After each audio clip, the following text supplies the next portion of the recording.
See if I can make mine work. Okay. So what I've been asked to speak about today is a few of the weed control strategies that I've used over the course of time in my vegetable rotations. And I used multiple strategies, much like Patrice, for different crops and the growing areas where I was growing them. Um, One thing that I discovered over time using my methods is that as my diversity increased in my rotations, so did my weed pressure. So um, a reaction to that was to choose my most popular crops, the ones that my customers and clients liked the most, and the ones that I liked to grow the most. And from those, I chose the ones that were best suited for profitability in my system and adapted to the tools that I already had, that I'd been collecting from auctions and behind barns and new purchases as well.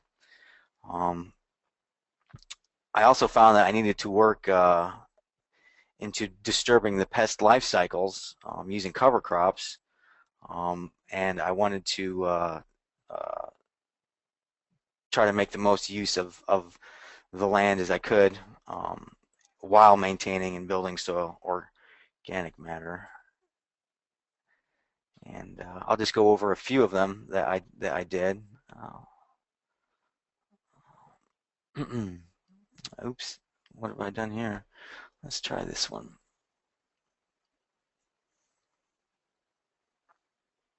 All right, so these are the first my first systems. I used black plastic in the beds.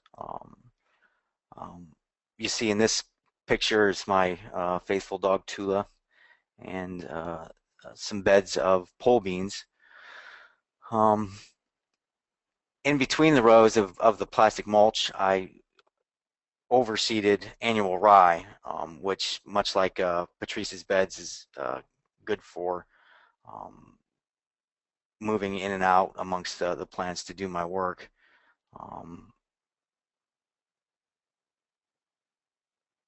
Late fall, early spring, I would remove that mulch after the crop.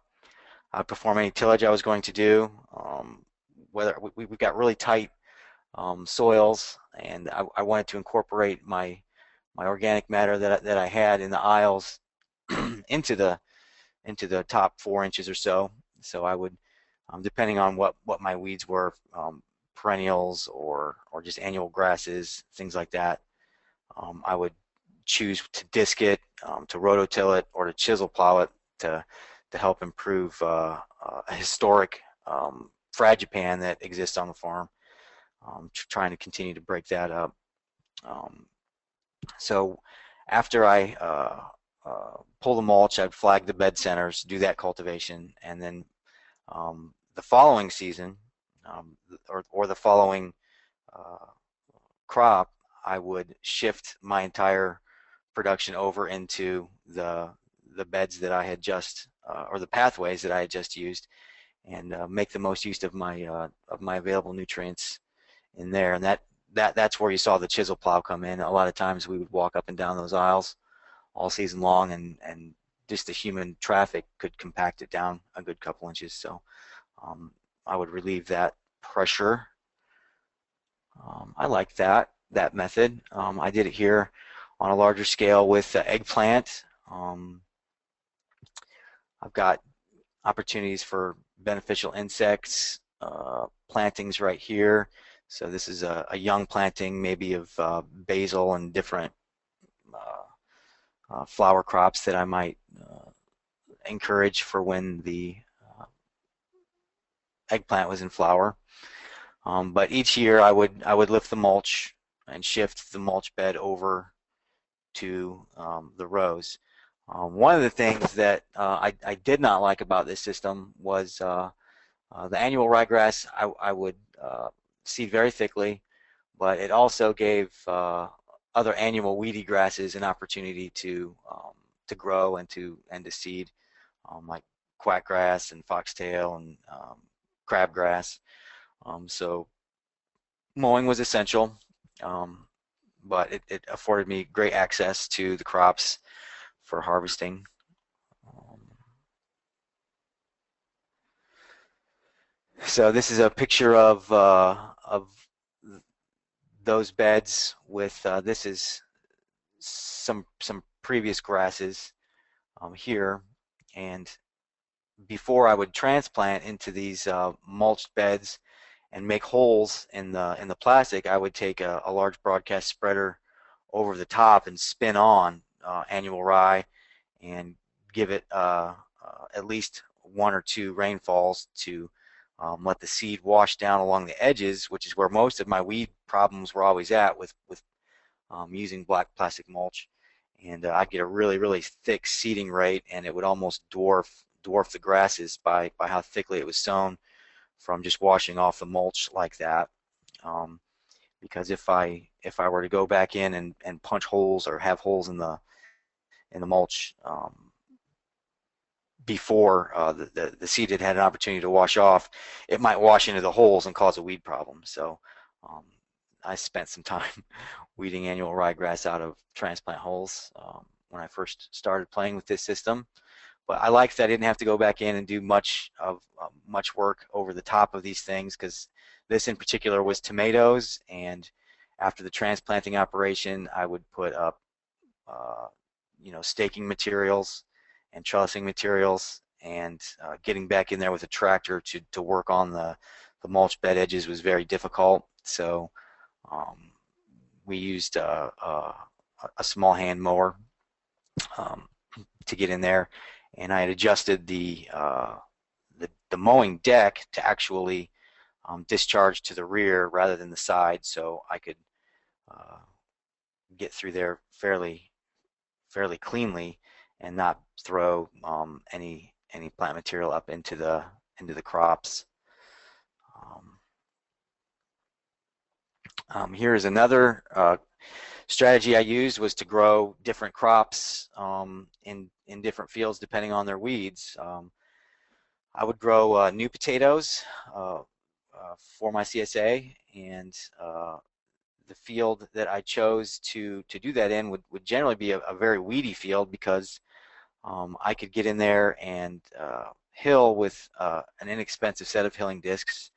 I had a 3-point toolbar and four discs on this setup, and then a shank that would run down the center here to catch anything that might get going. But 3 or 4 cultivations would keep the weeds under control, and potatoes grow so fast in the spring that they would shade the crop, shade the soil out, and help control weeds that way. I would get a few in and out that I had to um, go back through by hand with a hoe, but for the most part, I always ended up with a really clean field just with the hilling discs, and then I could follow it with something that would lend itself to more weed competition, a different type of crop like onions or garlic even. So I used a system much like Patrice did in a hoop house. It was a no-till system. I see an arrow running across my screen, and I'm worried that somebody's trying to get my attention, but um, the no-till in the hoop house was very successful, and the soil was puffy, and over the years it became really nice. One of the disadvantages of using it in a hoop house was that I didn't want to use overhead irrigation to water, so I used drip irrigation, but that meant incorporating amendments could be a little bit more challenging. So what I had started taking to doing was side dress my amendments, whether it's rock phosphate or some supplemental compost in the middle of the season, and I would wash those in with a high-powered, not high-powered, but a strong jet of water, and just push it down through the mulch that way, and then cover with. I usually did that when the straw mulch was starting to decay to a point where weed pressure could get going, but Yeah, no weeding in this system at all. That was nice. I mean, occasionally you would have some come through. Occasionally you would have um, wheat grain or rye grain in my case um, become a weed, but generally it was very simple to deal with. Um, that crop is peppers, and I was concerned that they would not like the cooler soil that a mulched bed would afford, but inside of the microclimate of the hoop house, that didn't become a problem. And I actually think that uh, the mulch keeping the soil a bit cooler in the summertime, in the heat of summer, encouraged the peppers to thrive a lot more. And um, I rarely saw problems with blossom setting and things like that because of heat. Um, when in the past I'd grown in containers and saw lots of problems as the plants just got too hot inside of a hoop house. All right. And then um, recently I started using small grains in my rotation. So I'll explain this slide to you. Um, the grain that we're harvesting right here is fall planted rye, and that gets me rye in Indiana can be difficult to turn in the spring because you have and it grows so fast, and if you get behind, you're gonna have a lot of disking or tilling to do. But so it occurred to me to let the rye crop go and try to sell the grain. And what I noticed is, and what advice I had gotten, and as far as pest organisms and rotations, was that a cereal crop breaks up a lot of those disease cycles really effectively. So I gave it a shot. Um, planted the rye in the fall. I harvested the straw following this harvest of the grain. I used it in no-till beds in hoop houses and whatnot, and sold it as part of the farm products. And that early July, mid-July harvest gave me plenty of time to get all of the straw up, some tillage to work the straw in, and give me a nice stale seed bed for mid-late crops, mid-August, late August transplanting of brassicas. Particularly like this system, and I overcame what nitrogen tie-up I believe there was with a banded fertilizer and liquid nutrients at transplant. You'll see right here, this is the spring crop of kale going out, and what I would do is renovate this section of the field, stale seed bed it for a portion of time, and then about the time I'm planting the broccoli, I'll plant my rye for the following year and move it around like that. So this particular farm had a good portion of the acreage in rye, and about a similar amount in vegetable production. So this is to get it done, to get the job done. Of course, you're thinking, how does a vegetable farmer have access to this nice John Deere combine? But I live in grain country, so there's a period of time where the soybean harvesters are getting ready to go out, and there's wheat being harvested. So this is actually a neighbor, Mr. Pitts, and he charged me $350 to harvest about 15 acres of rye. And then I had another neighbor with the ability to bale, come in for $1 a bale and bale about 800 bales of straw for me. So I got to use the straw and sold. And since I'm certified organic, I had a ready market for bedding from a dairy that was local, and so that I feel like that was a good enterprise to get into there. And of course the second part of that is the actual grain. I was growing the the rye and getting my cover crop seed paid for, and about that much acreage was giving me 20,000 pounds of rye seed, and I only needed about 3,000. So what to do with the rye? Selling it seemed a little bit boring to me. So having an interest in brewing and malting, I started to malt. So this is a pile of malted rye in a barn, in a warehouse at Central Indiana Organics Elevator. And I make use of a seed cleaning machine there and malt it. And this pile ended up going to a distiller here in Indiana that is making a straight run rye whiskey from it. They use malted rye.